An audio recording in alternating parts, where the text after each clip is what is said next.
Certainly not be here. It certainly doesn't look like this, or Earth would not look like this either without plants. So this book was dedicated as a love letter to especially scented plants, because they are the most magical and the most mystical and the most helpful, and also they're aphrodisiacs. That's where we get our perfumes from, or we had them as a blueprint for perfumes nowadays. So I started my book with a slightly magical poem by Samuel Taylor Coleridge, who I understand had ancestors from the West Indies.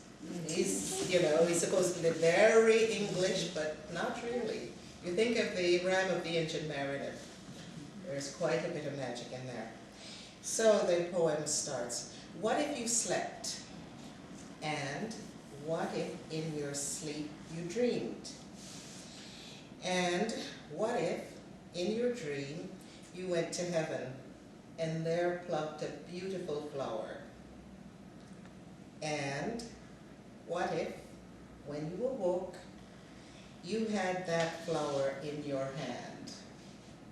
Ah, what then?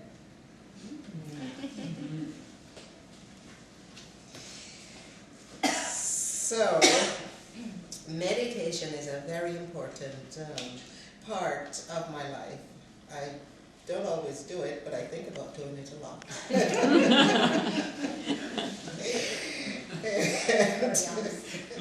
You heard that before? And I think, well, I'm daydreaming all the time, so I'm probably meditating on those daydreams. So I wanted my audience to look at plants differently, to feel them differently, to realize that all life is interconnected. We're all made from the same molecules. I mean, hemoglobin is the same molecule as our red blood cells, with one little atom difference. So life is all the same. It's all a continuum, but we don't really stop to observe or be a part of the continuum. We sometimes just see ourselves as, human beings. We don't realize that everything is all connected. So I wanted to even get people smelling the scents of the plants, of the individual plants that I was featuring in this book. And I only featured 12 because I wanted a smaller tableau rather than a larger, more fun one. So I started my book by saying, close your eyes, and I'd like you to do that. Maybe close your eyes while I'm reading this meditation. Close your eyes. Sit back comfortably. Relax. Breathe deeply and slowly. And let us begin our journey. Focus on the sensations you feel. What sense kicks in for you first? For most of us, it's the hearing. You might begin to hear your own or another person's breathing, other noises in the room, or even the wriggling of your body. Keep your eyes closed and try to consciously awaken your other senses. That's hard, isn't it? Don't be discouraged. We rely primarily on our eyesight to give us cues in our world. With eyes closed, you're probably very aware that your sense of hearing is a close second to that of sight. After exploring these two senses, you may be at a loss when trying to identify the next strongest sense you feel. Let me guide you a bit. Reach up and touch your hair.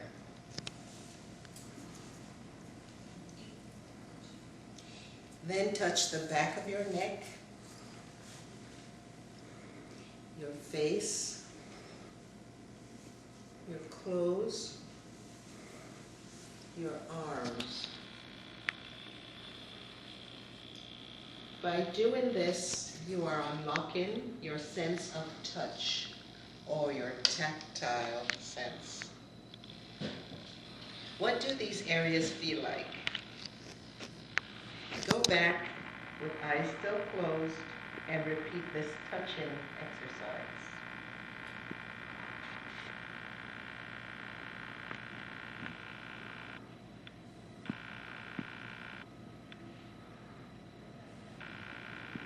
Note the various textures of your own skin and hair. Can you describe what you feel? Think about the words you would use to describe each new sensation, each new section of your body as you run your hands slowly over this.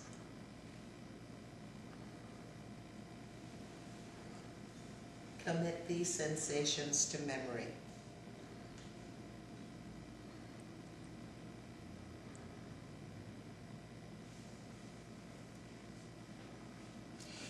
Now, imagine you are eating a piece of candy or fruit. Sniff it carefully and put it in your mouth. Roll it around your tongue. Savor it. Then chew it slowly and carefully. Enjoying the taste and then swallow. The actual taste or the memory of luscious tasting food or drink can almost instantly trigger our salivary glands to respond. The memory of taste can also set up another vital sense closely linked to the sense of taste, and that is the sense of smell.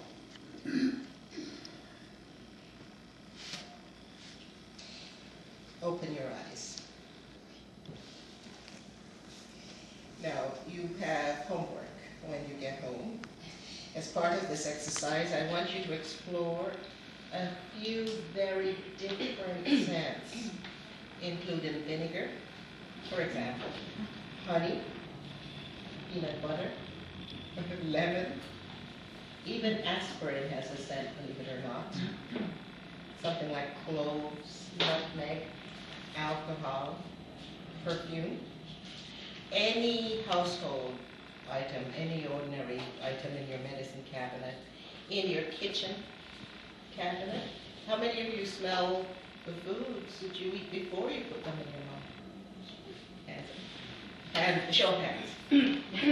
Very good. Like, how many of you smell the fruit that you are going to purchase before you buy it? Not enough, because I've seen people buy mangoes. Very good. My 10 minutes are up? Okay. I've seen people buy mangoes that would never get right because they never smelled it. And my 10 minutes are up.